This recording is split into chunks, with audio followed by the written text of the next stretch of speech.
উদ্ধার কর দেখি, কারা নিয়ে গেছে আমাদের সোনা রূপা হীরা মোহর, দেখা দেখি। সাথে সাথে মায়াবী পানি তিন জেলেকে দেখিয়ে দেয়। এই তিন জেলে নিয়ে গেছে আমাদের সকল সম্পদ। আচ্ছা মায়াবী পানি, এরা এখন কোথায় আছে দেখা দেখি। মায়াবী পানি তিন জেলেকে নদীর মাঝে দেখায়। ওরা এখনো নদীতেই আছে, কিন্তু অনেক দূর চলে গেছে। আমাদের ওদের তিনজনকে নদীতেই ধরতে হবে, ওদের কিছুতেই ছাড়বো না। একই গ্রামে রিয়াজ, রিপন ও শিপন নামের তিন জেলে বাস করত। তারা ছিল তিন বন্ধু, একে অন্যকে ছাড়া তারা কোথাও যেত না। তারা তিন বন্ধু বড় গাছের কাছে দাঁড়িয়ে গল্প করছে। এমন সময় রিপন বলে, রিয়াজ, শিপন, ভাবছি আমরা তিনজন আজ একসাথে নদীতে যাব মাছ ধরতে। কাছে যে টাকা পয়সা কিছুই নেই, বাড়িতে কোনো বাজার নেই। মেয়েটা মাংস খেতে চাচ্ছে, কি করব কিছুই বুঝতে পারছি না। আমারও তো একই অবস্থা রে দোস্ত। আজ 2-3 দিন জালটা নষ্ট হয়ে গেছে, তার জন্য মাছ ধরতে পারিনি। যে টাকা ছিল সেই টাকা দিয়ে একটা জাল কিনেছি, এখন বাজার করব কি দিয়ে সেটাই ভাবছি। আচ্ছা, আমরা যে যার জাল নিয়ে এখানেই হাজির হব, কেমন? আচ্ছা ঠিক আছে, তাহলে সকলে চলো যে যার বাড়িতে যাই। তারা তিন বন্ধু যে যার বাড়িতে চলে যায়।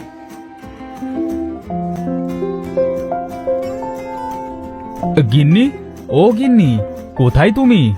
আমার জালটা একটু এনে দাও তো। এই নাও তোমার জাল। বলি কি, মেয়েটা তো খুব কাঁদছে গো, কি করি বলো তো? কোথায় পাবো আমি মাংস? কোথায় অনিকা? আমি বলছি অনিকাকে। তখন সেখানে আনিকা আসে। কি হয়েছে বাবা, ডাকছো কেন আমাকে? মা, আমি নদীতে মাছ ধরতে যাচ্ছি। মাছ ধরে সেটা বিক্রি করে তোমার জন্য মাংস কিনে আনবো। তুমি আর কেঁদো না, ঠিক আছে? গিন্নি, আমি গেলাম তাহলে।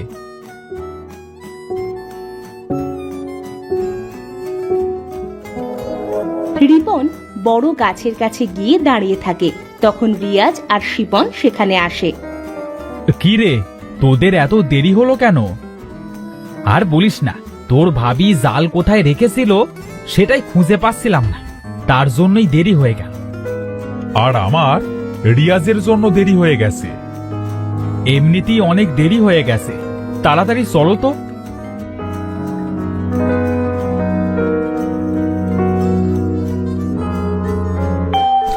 তারা তিন জেলে নদীতে মাছ ধরতে যায় একটা নৌকা নিয়ে।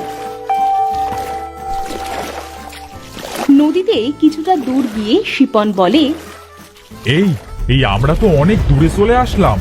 এই দেখ, আকাশে কেমন মেঘ ধরেছে, মনে হচ্ছে ঝড় উঠবে। এই চল, এখন আর মাছ ধরতে হবে না, আমরা ফিরে যাই। শিপন, নৌকাটা ঘোরা, আমরা পাড়ে যাই। শিপন নৌকা ঘোরানোর সাথে সাথে খুব জোরে ঝড় ওঠে। ভাই, ঝড়ে তো নৌকা অন্যদিকে চলে যাচ্ছে, কি করব এখন? অনেক জোরে ঝড় উঠেছে, আমাদের তো ভাসিয়ে নিয়ে যাচ্ছে। আমার খুব ভয় করছে। ভয় পাস না, আমরা তিন বন্ধু তো একসাথে আছি। তাদের নৌকা ঝড়ে ভাসতে ভাসতে একটা দ্বীপের কাছে গিয়ে থামে। তখন রিয়াজ বলে, রিপন, শিপন, আমরা এখানে নামি। না জানি আবার কখন ঝড় শুরু হয়, তখন যদি ঝড়ে আমাদেরকে আবার অন্য কোথাও নিয়ে চলে যায়। শিপন, রিয়াজ ঠিক কথাই বলেছে, আমরা এখানে কিছুক্ষণ বিশ্রাম নিই। তারা সকলে সেই দ্বীপে নামে।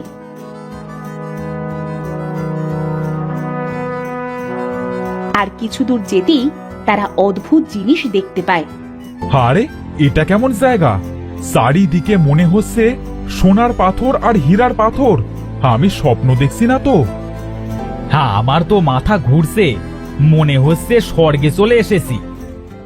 এই চলো তো, সামনে আরো কিছু আছে কিনা দেখি। তারা আরো সামনে যায়।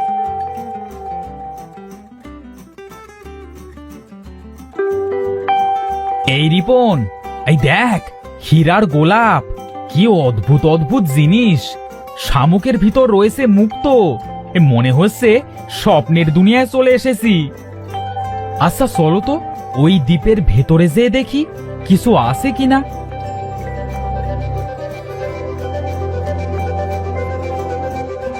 তারা দ্বীপের ভিতরে গিয়ে দেখে অনেকগুলো হাঁড়ি সাজানো আছে, কোনোটায় হীরা, কোনোটায় সোনা, কোনোটায় মুক্ত, কোনোটায় রূপা।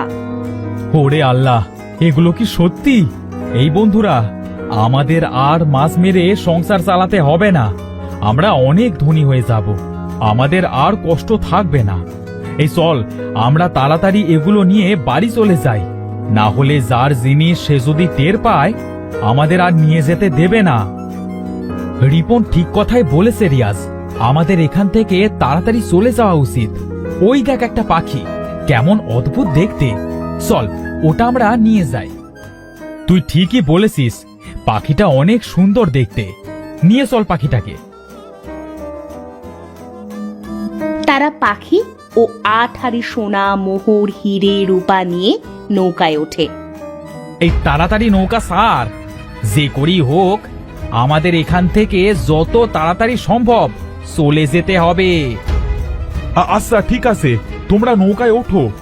3 জেলে নৌকায় উঠে তারপর নৌকা ছেড়ে দেয়। তারা গল্প করতে করতে কিছু দূর চলে যায়। অন্যদিকে ওই দ্বীপে থাকতো 2 রাক্ষসী আর তাদের ছেলে মেয়ে। 3 জেলে চলে যাওয়ার কিছুক্ষণ পর রাক্ষসরা দ্বীপে ফিরে আসে। ওগো শুনছো? মনে হচ্ছে আমাদের দ্বীপে কেউ এসেছিল, কেমন যেন মানুষ মানুষ গন্ধ। তুমি ঠিকই বলেছ, আমারও সেটাই মনে হচ্ছে। এই তো মানুষের পায়ের ছাপ। চলো তো আমরা দ্বীপের ভেতরে যেয়ে দেখি। এই দেখো, মনে হচ্ছে মোহর আর সোনা পড়ে আছে। তাড়াতাড়ি চলো, দ্বীপের ভেতরে কি অবস্থা যে দেখি।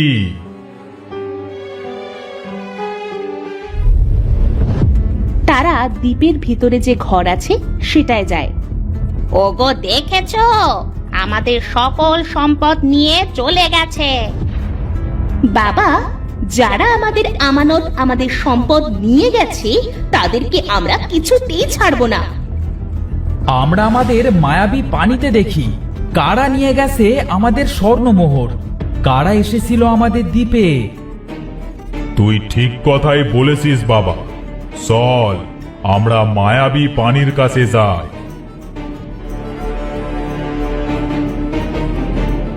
দ্বীপের ভিতর একটা বড় গামলার কাছে যায়, যার ভিতর পানি ভর্তি। যে রাক্ষস বলে, মায়াবী পানি, বড় বিপদে পড়েছি, উদ্ধার কর দেখি। কারা নিয়ে গেছে আমাদের সোনা, রূপা, হীরা, মোহর, দেখা দেখি।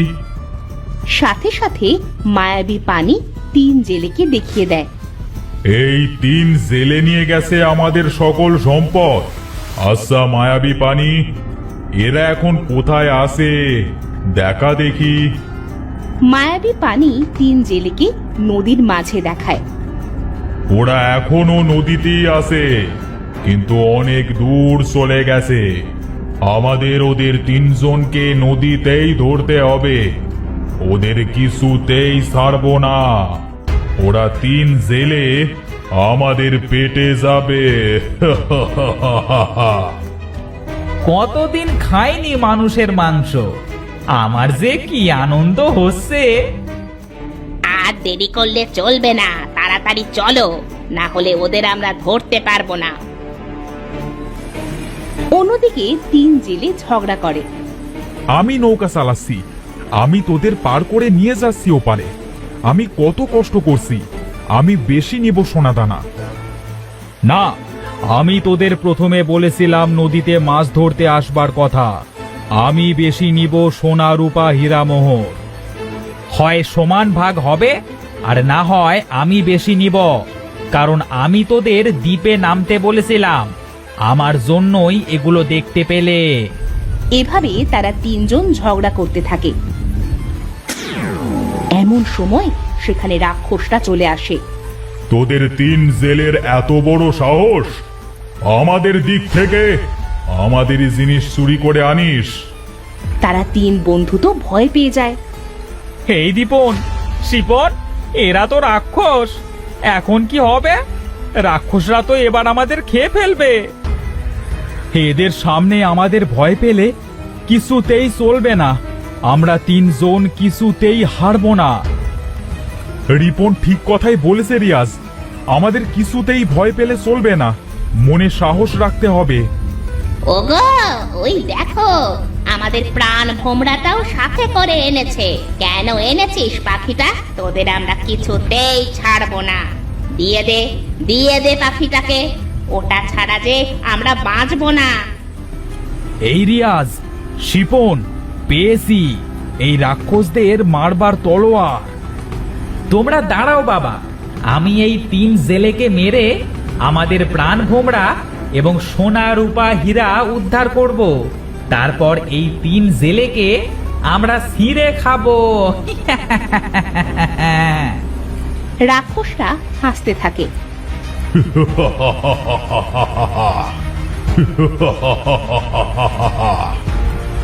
তোরা যত ইচ্ছে হাসতে থাক, তোরা আমাদের কিছুই করতে পারবি না শয়তান রাক্ষস।